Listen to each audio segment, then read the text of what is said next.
ఊరకే రాదయ్యా డబ్బు. డబ్బు ఊరకే రాదు, బాగా గుర్తుపెట్టుకోండి.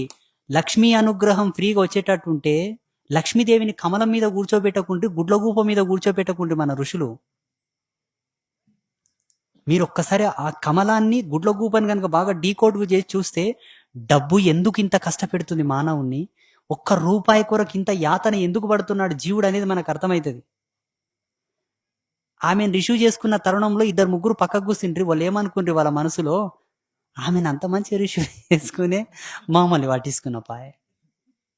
నిన్న మాక్సిమం 100-200 మంది నర్వస్ అయిపోయినరు పీఠం నుంచి.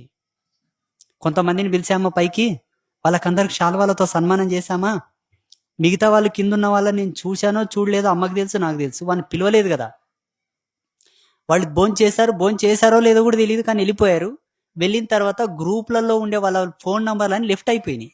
ఒక శాల్వ ముక్క కోసము, ఒక ఫోటో మెమోటో కొరకు కూడా గురుపాదాలకు దూరం అయినరు. వాళ్ళు ఎంత గొప్పలు చూడండి. అతను ఒక శాల్వతోటి మెమోటోతోటి ముక్తి తెచ్చుకోగలడా? బంగారు పోగులతోటి శాల్వ తెచ్చి కప్పుతా.